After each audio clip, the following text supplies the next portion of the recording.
Yeah, we had a pretty long one there, and because of that, it did kind of take a lot out of both myself and Asher. Again, special shout out to Asher because he he was real dead towards the end of that broadcast, and I could feel it. And I just wanted to reach out and hug him through the monitor and be like, "It's okay, but we're almost done. We're almost done." Ah. I love that psycho smile he does, but yeah. Feels Asher, man, especially with Rufus being such a psycho today. Anyway, we are kicking off our first qualifying match here for the DreamHack Atlanta China Regional, and we are kicking it off on inside and out. We're here in the bottom left-hand corner map, fighting all the way. In that bottom left-hand corner, we of course have the red Zerg player coming out from the land of China. He is going to be representing the Starved Camel Clan SSLT. He is Silky. And spawning in the top right-hand corner of Inside and Out, we have the Chinese Protoss player himself representing Team Invictus Gaming. IG. It is MacSed.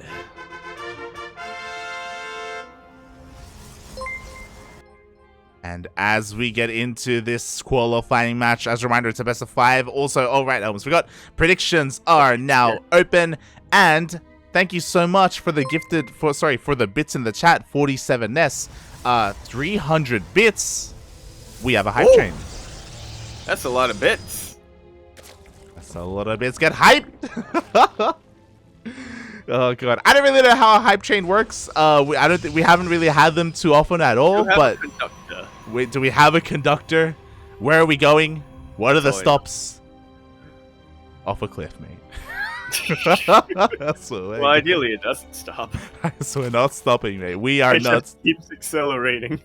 Exactly. I guess to sell out a little bit, it is September, so there are discounts on subscriptions currently if you are interested. For those wondering, every subscriber does gain access to replay packs, not the DreamHack replay packs, but our other weekly tournament replay packs. If you are interested, if you just want our emotes, we have a lot of lovely ducks to be shared in the chat. Yeah. I have some good news, is that eventually ESL does release the replay packs, but I'm not sure if they do it for closed qualifiers and regional events as well. We do submit the qualifying replay packs, the qualifying matches. There we go. Yeah. So you can gain access to that for free later on. Meanwhile, MacSed is opening up a much more standard, no Twilight Council at all. Yeah, instead we do see a much more in the current meta Stargate opening coming out from him. Now what I want to know, Light, is will he do the hero style or will he do the ladder hero style? What is the ladder hero style? The ladder hero style. Okay, so the hero style, okay. is you get 2 oracles, and then you quickly get your blink and your forge as well, and you go into blink stalkers, right? And you just try to keep that ball rolling. Try to get some momentum. The ladder hero style is you get 2 oracles, and then you do whatever the hell you want. You get 2 oracles, you get a Twilight Council, you delay the forge, you throw down 5 gates, and you just keep making blink stalkers. There you go. Yeah, you forget blink. You forget blink. Ay. Smoge. There are a lot of ladder heroes out there trying to imitate hero, but sometimes life does not imitate art. So we will see. Oh my god, as MacSed goes for an oracle first and doesn't go for a second. Whoa! He's crazy. He is in fact going for that Void Ray. Every time I see a Void Ray opening light nowadays, I keep thinking back to Azura, man. I keep hoping and praying that we'll get a mothership to follow that up, but it doesn't really make sense in this case. I mean, MacSed did open up with the Oracle first, and this Void Ray is going to be hunting down Overlords. He is trying to make sure he doesn't get scouted, but I don't think it's going to be something too insane. We'll see if a second Stargate gets thrown down. Looks like there will not. So a couple of things happen from here. One, because of the Oracle opener, the Oracle was staying here at the third base. Ling Runby would not be able to do anything. Eventually it does leave once the Void Ray comes out. So again, these Lings shouldn't be able to force any kind of denial, shouldn't be able to deal any kind of damage. And MacSed can be active with his Oracle. Because of this Void Ray as well, Silky is going to be in the dark, and he's not going to recognize what the follow-up is going to be, even though we know that the follow-up is kind of standard. Oh. Yeah, a little bit of a different way of getting to this mid game for MacSed, but in the end, he is still going to be going for Blink Stalkers with +1, and no, actually, he is going to go for Charge Lots with +1. Oh my god, and he's throwing down a couple more gates as well. 4 gates in total to include with these two, so 6 gates, 7 gates, 8 gates, Charge Lots. Wow. There's that Templar Archives just to round things off. This is going to be a very powerful +1 charge on Archon timing. Oh, yeah. Exactly. It's important that you call it a timing because we do have a War Prism on the way, so the War Prism is going to be going across the map as soon as possible. By the time it does, these gateways will all be up and running, and Charge will be finishing up as well. And again, because of the Void Ray, Silky is having a hard time scouting. He's testing the waters, he keeps poking and prodding, trying to figure out what is going on, but he hasn't been able to get back into the main. He's responding how you should normally in this meta light. He's getting +1 melee, and he's going to get so many lings that are just going to evaporate to the Archons. Exactly. Like, honestly, this is a great mind game here from MacSed. We'll see if he can keep this hidden a little bit longer. We do have a couple of High Templar being morphed in here for some of those Archons. What's important is that the High Templar are being morphed in actually, in the middle of the map. Unscouted right now. They have not been seen as he's going to open up with an Archon drop. And now he hides them in the War Prism. Yeah! I like this a lot. Interesting, interesting. So with this, he will reveal it, and we'll be able to take down some of these Overlords. Meanwhile, we should be seeing a massive warp in of these Zealots. Only 2 for now. Then we go a couple more behind this. And again, this is ideal against this army. Meanwhile, we do see a transition into Hydras. So Ling, Bane, Hydra from Silky. Yeah, Silky also kind of making the right call, going across the map with his Lings, since he knows he can't really fight this army. But he is getting very badly supply blocked with all of these Overlords. The Lings turn around, but he still can't quite engage this army. Not when 2 Archons are still very active and threatening. Yeah, exactly. The Archons are more than happy to trade with these Banelings. So many Banelings are going to roll on in. A pretty inefficient trade, to be honest, to take down only 3 of these Zealots. 8 drones do end up going down, and Zealots get picked. They get pulled apart to go in towards that 3rd. Yeah, nice little bit of juggling here coming out from MacSed. So many Banelings fall. Mate. And they take out not that many Zealots in the end. Here comes the army coming to a head. There are no Banelings keeping these Chargers at bay anymore. Oh my god, the Zealots against top of all these Hydras again. Hydras are not what you want against Chargers. They are light units, exactly what Chargers want to be going up against. 11 drones have already gone down, and the Zealots get into the 3rd base once again. Yeah, this Archon was getting so low, but it does get picked up right at the end there for MacSed. Exactly, and in the end, Silky will be able to clean this up, but look at the drone count. Damage has been done. Very inefficient trades when it comes to the Baneling, so a lot of gas went down the drain, a lot of Hydras went down as well. 4 Hydras were picked off, and 16 drones. I'm afraid to look at that unit's last tab light, but that is a very efficient trade for the side of MacSed. Yeah. And he is still continuing to ramp up his economy from here. He's re-droned, or he's reprobed this 3rd base. Not getting a 4th quite yet, but he is still taking up a lot. That's a Colossus with Thermal Ants on the way. Yeah, I really love this from MacSed, by the way. He assumed that Silky would be forced all in and go for a counterattack. So he's getting shield batteries, he's getting cannons, he's getting stasis traps as well. He is prepared for any kind of retaliation from Silky, and there isn't one. So now that he's recognized that, okay, he's safe and sound, now he can expand. Yeah, Silky will scout this in the end with this 1 spotter Ling, but there really shouldn't be too much. There really shouldn't be too much available for Silky to be able to deny this 4th base being thrown down eventually. Oh yeah, but you know what? The rest of the Ling Bane is about to rock up. MacSed is out of position, so even though his 3rd base is heavily fortified, his 4th is completely exposed. He has to rotate back around. Will eventually clean this up, and now he's been able to buy enough time to round out his splash damage. He has Colossi, which again, beautiful against Ling, Bane, and Hydra. All 3 of them. Yeah, Silky definitely is going to look to try to tech out from here and try to round off his army, but only now is he getting the Infestation Pit. Only now does he feel safe for transition. No, the pathing!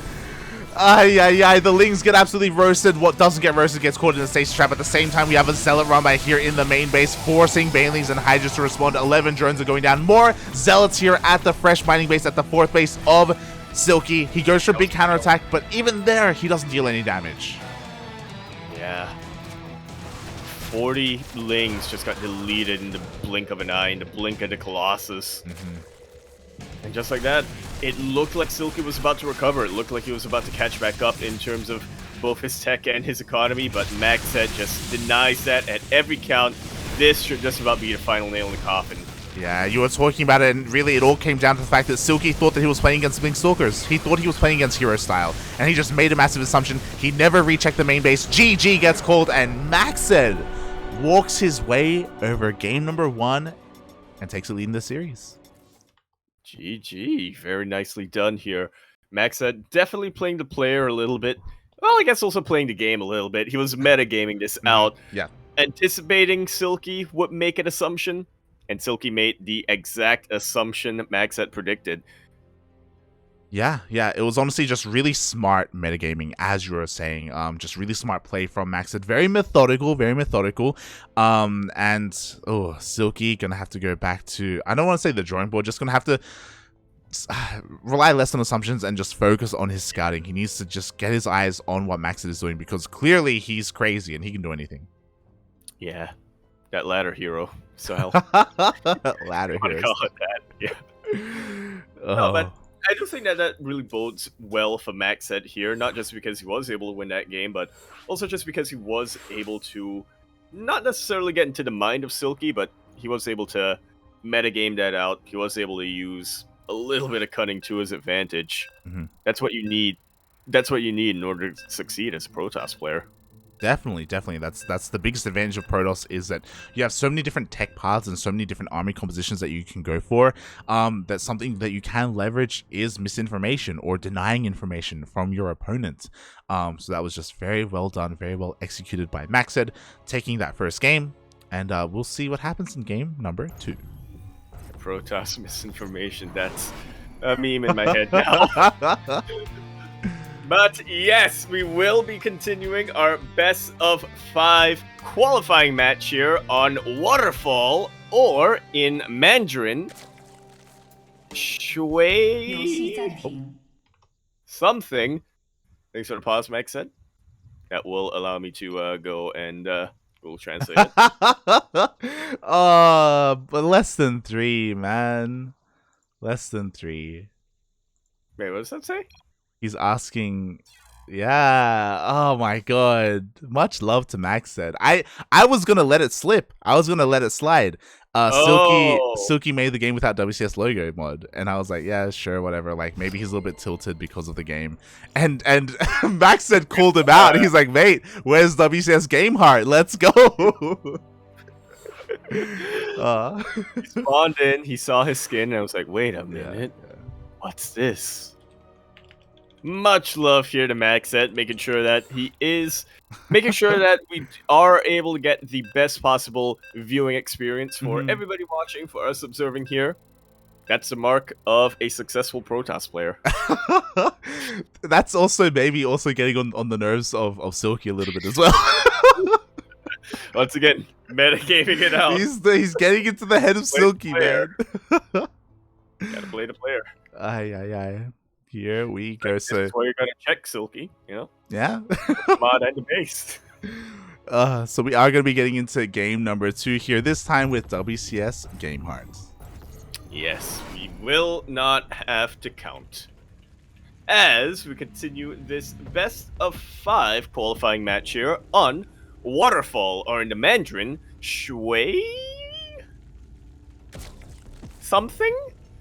In the bottom left-hand corner of the map, spawning all the way in that bottom left-hand corner, we have the red Zerg player coming out from that land of China. He is, of course, going to be representing the starving camel clan, SSGL. Wait, SSLT. He is Silky Smooth. And spawning in the top right-hand corner of Waterfall, we have the Chinese Protoss player himself representing Invictus Gaming. IG, it is MacSed.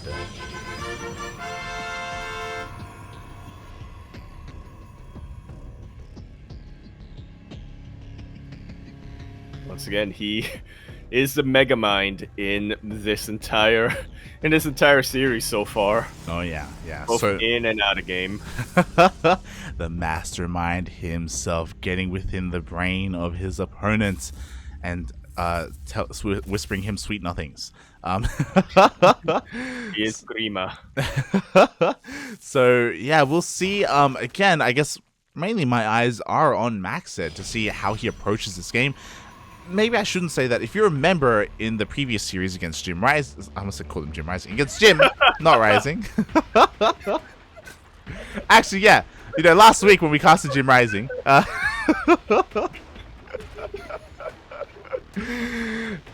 was that game that ended in less than 5 minutes where Silky did go for a Ling Roach all-in. Yep. What that broke me. Very quick. You're like, Jaime? we casted Jaime? They need to Archon now. Jim. True. The Jim team. Let's go. But yeah, that was definitely a very quick win for Silky. But also it felt like something that he was only confident in doing because he was already up. Now that his opponent's not necessarily a match point yet, but he does have a little bit of a lead, so maybe Silky just wants to make sure that he's able to even things out before taking any risks. Yeah, exactly. It could be a confidence thing, and maybe he's lacking a little bit in that confidence as he's going for a hatch gas pool opener, going into his third base. Everything is looking pretty standard from Silky. Across the map, MacSed is opening up standard as well, just like he did last game with the Stargate. Yeah, but what are going to be the 2 units popping out from that Stargate? Yeah, that's the question. I mean, we should be seeing an Oracle first at least. There we go. The Oracle is going to be on the way. But I wouldn't be opposed to seeing a more aggressive style from MacSed, or even just the straight-up Blink Stalker style, because the map here is quite small. Like, aggression and, like, pressure and pushing power is just that much stronger on Waterfall. Yeah, I definitely appreciate how often we've been able to get Waterfall these past couple of days. Mm-hmm. Even if they're not quite in that versus T matchup. Yeah, it's been really refreshing, to be honest. We've been seeing a lot more Moon Dance, we've been seeing a decent amount of Waterfall, and even earlier today we got Stargazers once. That's more than we often get. So it's been great to cast so much StarCraft and to experience so many of these more fringe maps. Yeah, hopefully we get to see a little bit of an evolution of how these players, or a bit of an evolution of the styles and strategies that players develop on these specific maps. But for the time being, MacSed is doing what he did in the previous game. Silky is going to be the first player to switch things up, going for a Roach Warren. Yeah, okay, so a couple of things are going on right now. One, we do see that MacSed is looking to expand. We do have that third base on the way. Silky is sending a Ling Force here to try and deny it and try and apply a little bit of that pressure. The Oracle isn't quite in position, neither is the Void Ray. The Void Ray is actually hunting down Overlords instead. So Lings are going to be able to rock up and be a little bit annoying here against these Sword Eps, and they actually go for it. They dive in. Yeah, not the best choke point here to utilize, but in the end they should cancel each other out. MacSed should not have to worry about the safety of that base. Yeah, exactly. Meanwhile, what's important is that after that Stargate and after that Void Ray, we did not see a Twilight Council follow-up. We saw a Robo, and mate, I'm feeling like partying right now. As am I. Think he just got out of the military or something? He was posting a little today, but yes. He got out of the military, he flew down to China, and he's whispering into MacSed's ear right now. We are getting a full-on Soul Train coming out from MacSed. No Blink available to this, but vanilla Stalkers, man. You still don't want to underestimate those. Exactly. Parting, he's like, yo, your opponent, last game. Game 1. No GG? Oh my god. We have 6 gateways behind this, by the way, to add up on the 2 that we already have. So 8 gates once again, but this is not going to be an 8-gate charge all in. This is going to be 8 gates with vanilla units as well as these sentries. We already have 2 Immortals. We have an Observer behind this, and MacSed, what I love about this is that this is going to work really well against what Silky has. MacSed was able to scout the safety Roach Warren. What are roaches weak against? Mate, immortals. Yeah, Immortals and even Zealots somewhat. Fortunately for MacSed, he is very heavily supply blocked right now. Yeah, exactly. A couple of pylons had to be thrown down, so we haven't made full use of those gateways. Meanwhile, would you see that once again Silky is playing blind? Silky has no idea what the follow-up is. It could be a Twilight Council, could be Blink, could be Glaives, could be Charge, could be anything. He's just trying to gamble correctly, and he's trying to be safe with roaches. But again, roaches really struggle against some of these gateway units. Sorry, some of these robo units, specifically not just the Immortal. We're getting disruptors. It's so difficult to split roaches against disruptors. Yeah, especially off creep and without Galil reconstitution. He is going to get that now, and I do appreciate that he is rounding off his army by going into a Spire that will kind of cover some of the weak spots of these roaches, both Mutalisks and Corruptors, depending on what he goes for. But we'll see what he can really get done with those. He is getting supply blocked thanks to this very, very vigilant Void Ray from Okay. We do see a station trap going off, a decent force field to catch a lot of this army as well. No Ravagers to deal with the force fields. That's honestly the most surprising part of this army. That Purification Nova does whiff a little bit. Force fields do get thrown down, but this force field isn't quite as good as the previous one. The roaches that were in stasis are no longer in stasis. That's a pretty good Nova. Yeah, it does catch the large bulk of those roaches, but as you were saying, I also love the Spire play. Mutas are already coming out. We have 9 on the map. They're banking up here on the right-hand side. It looks like this has been scouted. A Phoenix is in production. Oh, actually, Phoenixes have been in production for a while. Oh, did he scout that Spire? I guess he must have. Yeah, I guess so. He didn't get behind the mineral line, but maybe he can assume how his opponent likes to play. There we go. The Mutas are diving on top of the Disruptors. Ooh. Yeah, but one Nova will land a second as well, and they are just good enough to chase this army back. The Phoenixes do get in position, and they will chase away the the Mutalisks as well. But now they're isolated. Oh, they are isolated. One Phoenix will go down, but the Mutas have been spotted. They haven't really done too much for their troubles. It looks like they do not dive on top of that Disruptor. Ooh, as they actually get kind of caught in between these armies. Yeah, this is a perfect flank coming out here from MacSed. There's only one location these Mutalisks can go, and that involves not getting any damage, but maybe the Ling Run By can make up for that. Yeah, we shall see. I mean, the Disruptors are kind of waddling on in. They're a little bit exposed here, so it looks like some of them are going to be going down. One Disruptor does end up falling, but only one, and the rest of this army, the rest of this Zerg army is being deflected. Yeah, MacSed is chasing this back, but this is very important for Silky. He has regained map control. He is now taking a 5th base and teching up as much as he can.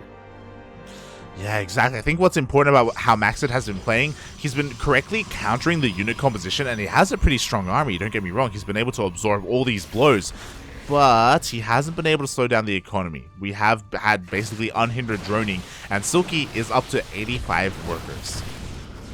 Yeah, that's pretty much where you can stop as a Zerg player. I know some Zerg players like to go up to 90, you know, before they feel really comfortable with their economy, but 80 to 90 is endgame for Zerg.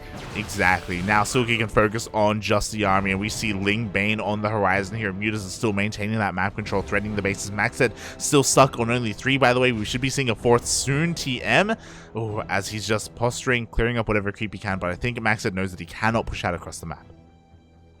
Yeah, not quite yet. Finally, we see a couple of Twilight Council upgrades being thrown down from MacSed that will round up his army very, very well.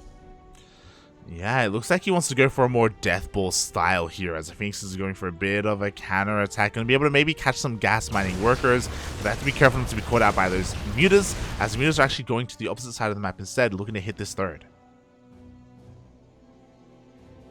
Yeah, it is very, very fortified with all those shield batteries and all those cannons, but not behind the mineral lines. So that could be an angle of opportunity there for Silky. Meanwhile, MacSed is still looking around, still looking for any potential bases he can punish with his Phoenixes here. Yeah, and he even picks off a couple of Hydras. Like, these Phoenixes have gotten a surprising amount of damage so far, so very well done. He is keeping Silky back while he transitions, and he does have extended thermal lance on the way. He is pumping out 2 Colossus at a time. Yeah, and once again, that pretty much rounds off the Death Ball. That was unintentional, but... Ooh. Yeah, it is over there. The Mutalisks are finally getting traded, but I think we've reached a point in this game where Silky does want to get rid of some of his supply. Those Mutalisks aren't going to be too useful, and there are 4 Vipers on the way. There are 4 Vipers. I mean, so guess to be careful not to lose them to these Phoenixes, as the Phoenix count is still relatively healthy. We do see a massive Ling Bane counterattack being set up on the left-hand side, though. It looks like the Sage Trap will go off. And it will catch the massive, massive, massive bulk of those Zerglings. These probes have nowhere to go! The Banelings will connect on about 10 of those probes. And once again, MacSed from a precarious economic position goes into a... What's the level above precarious? Like, terrible. Terrible. Just terrible. calm down. Got no money. Oh my god, but yeah, I mean, that could have been a lot worse. That could have been so much worse for MacSed. You are 100% correct there, but now MacSed has his 4 bases. He is content with 64 probes. What he lacks in probes, he makes up for in army supply. He has a massive army right now, maxed out. I appreciate this one DT. Just having fun over here. But yeah, best case scenario, it can snipe a couple of units if... snipe a couple of key units if, you know, MacSed, or if Silky doesn't really have detection with his army. He had a bit of a falling out with the rest of the DT squad, you know. He's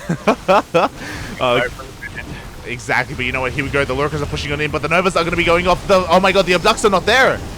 Yes, so many lurkers are on this choke point. That gives the Novas a much easier time connecting. The Phoenixes, meanwhile, lift any other lurker that wasn't caught in a purification Nova. Wow. MacSed has so much momentum behind him, taking out just about every backbone unit of Silky. Exactly, mate. There's only 2 lurkers remaining, and they are going to go down. MacSed with his death ball is pushing on forward. He still has a disruptor. He still has Colossi. Despite the fact that they were yoinked, by the way, it did nothing. There just wasn't enough DPS there. The Phoenixes were far too solid when it came to their crowd control. Oh man, those force fields were absolutely key, cutting off the entire army and allowing those Colossus to chip away at the rest of the Zerg army. I kind of like what Silky did with the Abduct to break up those force fields, but yeah, it doesn't seem like it's going to be enough in the end. More and more units are moving across the map right now from MacSed, and Silky has lost both his economic lead and his bank. He has lost everything, mate. He's down to 41 drones right now. The army is still solid. We do have one more yoink here from the Colossus. It looks like Colossus will go down this time, which is great, but even these Blink Stalkers may be a little bit too much. Yeah, I mean, there are +2 Blink Stalkers, and there aren't that many Carapace upgrades right now for Silky. The attack upgrades are just about even, but of course, Stalkers have a much easier time hiding against Zerg units than the other way around. Yeah, oh my god, even though the Lynx rock up, the Archons show up just in time here to reinforce MacSed's army. The Hydras cannot hold a candle to this. We do have 1 Viper, which is great. It was sucking on this building, but it's not going to be enough. GG gets called. MacSed will take game number 2 and find himself on match point. Mate. Proving once again, you don't need to be active on the map. You don't need to harass. Just death ball. Just death ball, mate. To be fair though, those Phoenixes were the real MVPs. They were. They weren't just killing the mutas. They weren't just dealing some economic damage and killing some stray drones and some stray Hydras. But in that final fight, it was so important for them to come in and just crowd control basically every single one of those lurkers. Yeah, I saw all those lurkers burrow right on top of that ramp, and it felt like seeing a disaster happen in real time. I thought, oh, that's prime location to just get Purification Nova. And sure enough, 2 Novas connected, and that took out about 2/3 of the lurker count, something like that. Yeah, Phoenix was there to just pick up anything that wasn't Nova'd. Pretty much, mate. Pretty much. That was the ideal fight for MacSed. The supplies at the start of that fight were pretty even, but it just came to that engagement. We had some pretty solid abducts coming in, but the abducts actually missed the disruptors. Only got the Colossus, so he wasn't able to stop those first 2 Novas from connecting. Yeah, and with that, Silky, man, he's gonna have to pull out something very, very different and maybe a little desperate as well. Otherwise, he is going to get knocked down to that lower bracket qualifier. So he's not going to be out of this tournament just yet, but yeah, you want to be able to have that ease of mind to qualify first. Yeah, I think what's crazy is that Silky did do something different this game, right? He did. He opened up roaches, you know? He was just read like a book. I say that the first Oracle did scout the Roach Warren very early on, and MacSed did adapt because of it. Yeah, it's just one of those things where Silky is having a hard time keeping up with what MacSed is doing and adjusting to that instead. Yeah, we see MacSed being the one adjusting a lot better. Sometimes he sets the pace of the game, sometimes he doesn't need to. But we are now continuing our best of 5 qualifying match here on Cosmic Sapphire, where, of course, in the bottom right-hand corner of the map, spawning all the way in that bottom right-hand corner, we have our red Zerg player coming out from the land of China. He, of course, is going to be representing that team, the Starving Camels, SSLT. Wait, SSTL? Wait, SSLT. He is the cooler Silky.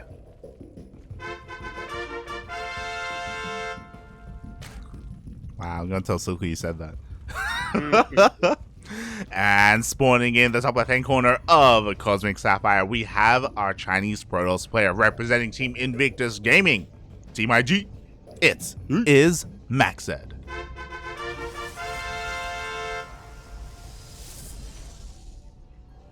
Yeah, that nickname partially inspired here from Sirius Black here in the chat. I want to see US Silky versus CN Silky. Well, that did happen before in an ESL Open Cup. I believe Pig casted that, so that VOD may be up in his channel somewhere. Yeah. In ESL Open Cup Asia last year, there was a Silky versus Silky series, and I believe, if I'm not mistaken, the Chinese Silky won out on that one. He did, and US Silky ended up, NA Silky ended up retiring not long after that. That's so. it. The joke was, he lost the rights to his name. Smurge, mate, Smurge. Yes. US Silky did end up falling in that series, but we are still here in this one, in this best of 5. And again, I like, Silky is a great player. He's an amazing player, but it almost feels as if, like, he's the one that likes to set the tone and set the pace, right? Like, he's the one who's like, I'm gonna do my thing, and it's gonna work. And it feels almost as if he's not too concerned with what the Protoss player is doing, and that's really hurting him here against MacSed. I don't think he's used to a player being as adaptive and as volatile, because there are so many Protoss players that just do pretty similar things game after game after game. Yeah. Silky is normally the player. I mean, we even got to catch a glimpse of his playstyle a little bit last night, even in WTL, and how he played against Jaime previously. Yeah, with that little roach build that he did. But MacSed says, this is my time zone. Yeah, this is my time zone, mate. And oh boy, I mean, now Silky's up against the wall. You know, MacSed is one game away from qualifying and taking the entire series, which is insane. I didn't think it would be this one-sided. I didn't think it would be a 3-0 either way. Yeah, same here. Both of them, I mean, we know both of them to be very, very strong players, which is exactly why we were expecting it to be a little bit closer here. They're both not quite the aces of their teams, but still very, very strong indeed. Definitely. So we'll see if Silky can fight back. Meanwhile, we do see that MacSed is actually playing this out very safe. He threw down 2 pylons on the low ground, so just in case there was a Bane bust or even some roach aggression, it looks like everything will stay powered here. So MacSed a little bit paranoid. We do have a massive amount of links coming across the map, but again, this is just to delay and deny the third base as the first Oracle is moving out, and it does not stay home. Yeah, but there is this nice little choke point here for the Adepts, and even a Probe surviving with that.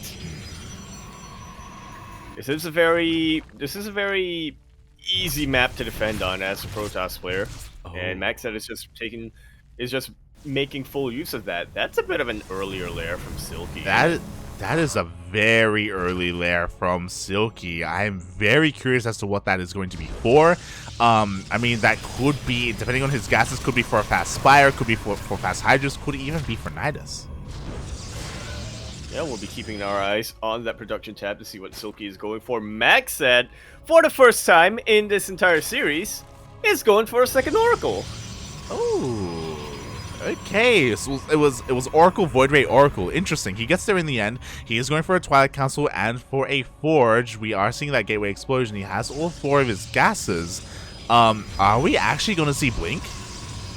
That's what I'm wondering about, because we thought we were going to get that in game number 1, but instead he went for Charge. This Twilight Council is about to finish up, and the first upgrade that he gets will really kind of set the tone for the rest of this map. Ooh. Meanwhile, this is very important scouting here. Okay, he dips in between the bases. We now see what the fast layer is for. He is going straight into a Hydra den. Looking at the vision here of MacSed, he hasn't seen it yet. It's just here over on the left-hand side of the natural base.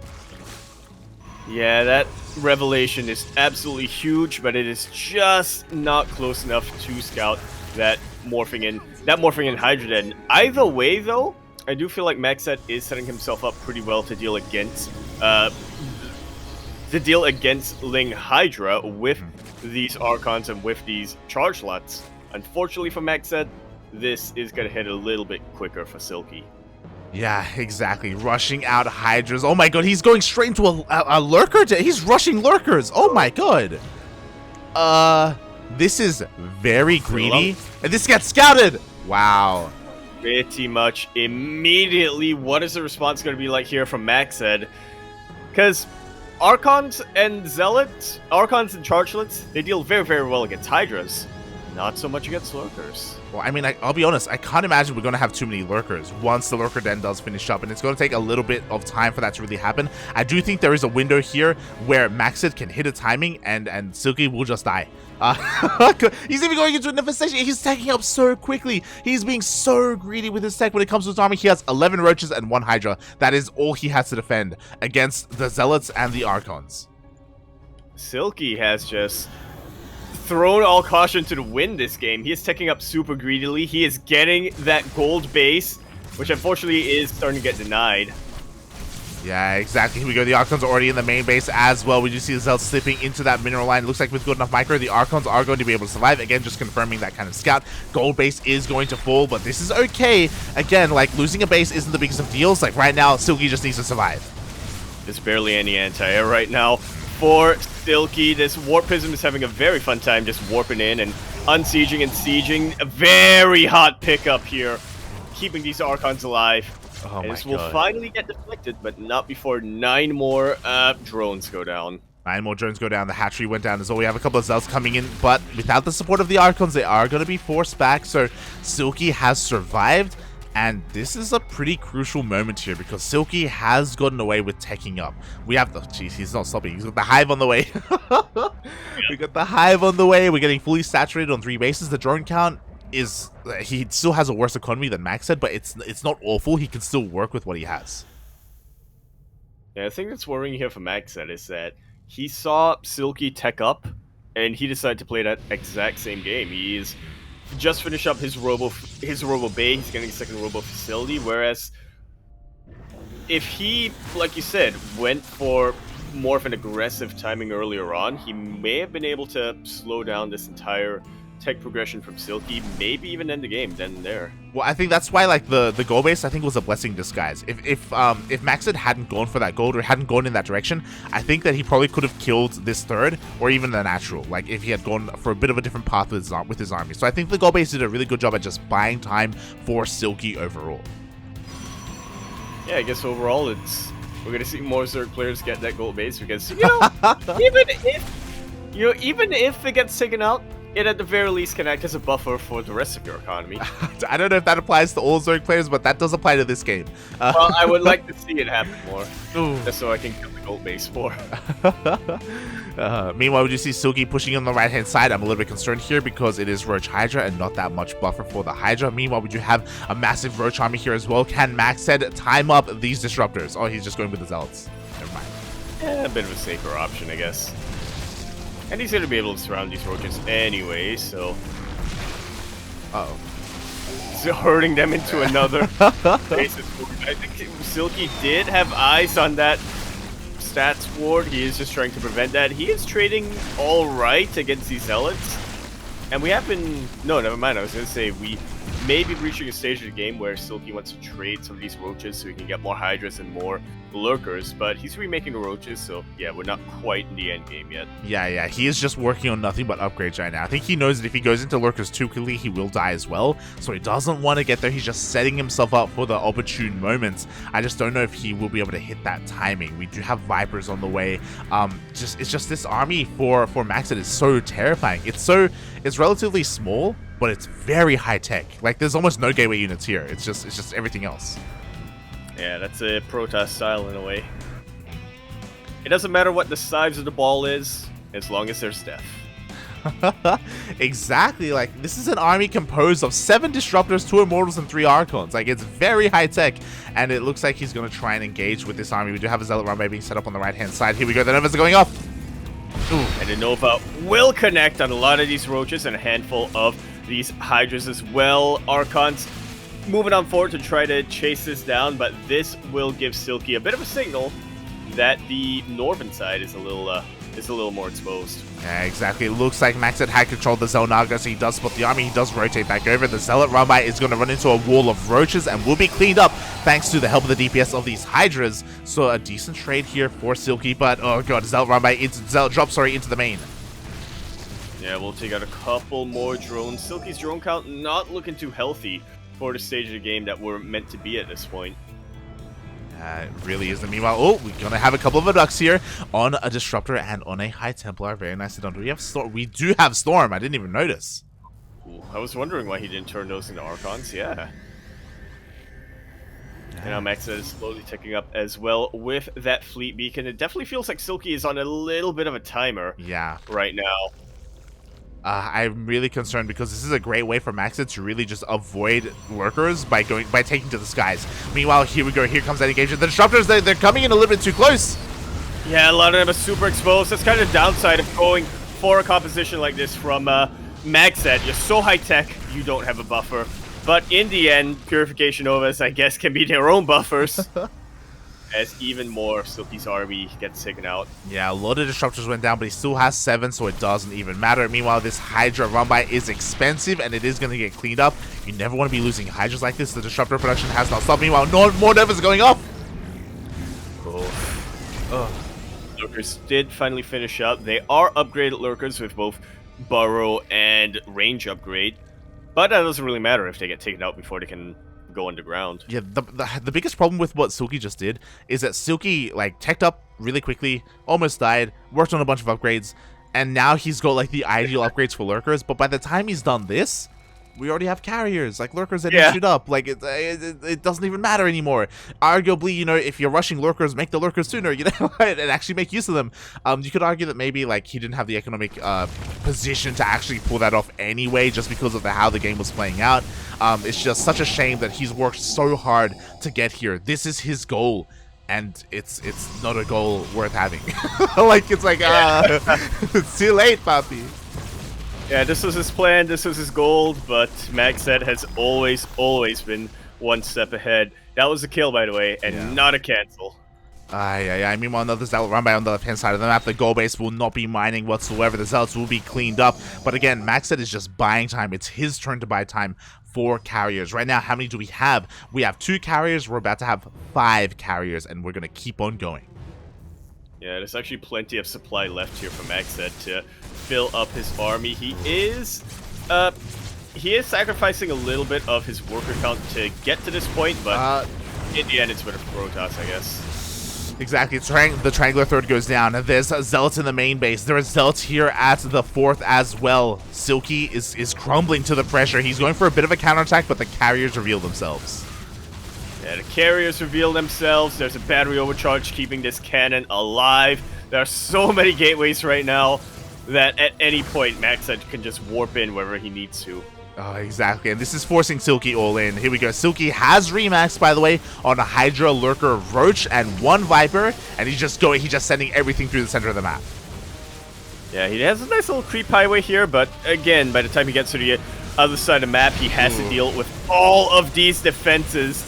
MacSed has just got Juicy Nova after Juicy Nova after Juicy Nova. They have very good feedback on top of that Viper, and I think this is going to be it for Silky.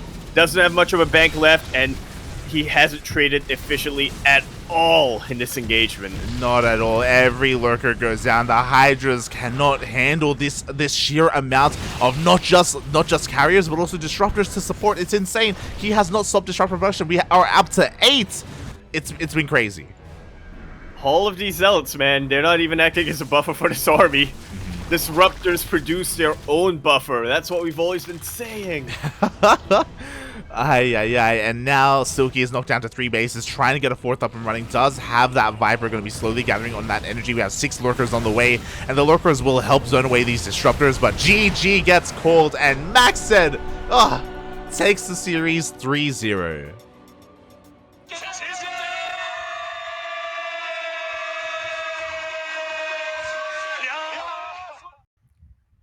There may have been a few who definitely thought he was favored in this matchup, but I don't think any of us expected a 3-0 to come out from him. Good game, very, very well played by MacSed, and he will be our first, I have to double check that, but he will be one of our first players qualifying and advancing to that DreamHack Atlanta China regional event. GG, well played. I am in shock at how that series went. That was brutal. That was not close. Like, not at all. I don't know how else to say it. I mean, yeah, I mean, it was definitely a little bit closer than his series against Jim. True. But every time it looked like Silky was doing something to kind of bridge his gap against MacSed just, I don't know, man, got into a plane and flew even higher. Put even more distance between the two of them. Like, MacSed just had he did a really good job at just recognizing what Silky was doing and responding beautifully to it. We saw how important it was, specifically in that last game, to scout, and he didn't see the Hydra den, but he saw the Lurker den. You know, like, Silky was doing something crazy, he was doing something unexpected to try and catch his opponent off guard, and he got scouted and he got punished for it. And to be fair, like, that's kind of the game of StarCraft, right? Like, if you're taking certain risks, well, they come with risk. But like, MacSed was just the entire series just like forcing Silky to play to his own music, and yeah, it was just really impressive and also terrifying to watch. Let this be a lesson to all of our viewers out there who are, whenever they play StarCraft, every risk comes with risks. There you go, mate. There you go. I believe Sun Tzu said that. But yeah, what a wild series and what a wild showcasing there for MacSed. A very dominant showing. He will be qualifying for that main event. And yeah, just to confirm, he is the first player to qualify for that main event. There we go. Yeah, as we see, Firefly and XY are currently underway in that other qualifying match. But theirs started a little bit later and is taking a little bit longer. Silky is not out of the tournament yet, however. He will be going down to the lower bracket to face Nanami Chiaki, I believe, for another shot at qualifying. Rip Jollywell Loves. They get taken out by Nanami here. Oh, really? That's impressive. Really is. Jollywell Loves, obviously, not quite a favorite, not at least on this bracket, but he has been very, very active for the past couple of years. He's been signing up very, very diligently for weekly events in the Chinese region, for DreamHack Open qualifiers. I believe he's usually been a mainstay here in the close qualifiers, may have been able to make it to the main event once or twice, but yeah, to go out to be one of the first players to be knocked out in the close qualifiers was not something I expected here from Jolly Well Loves, otherwise known as J Dong Oz.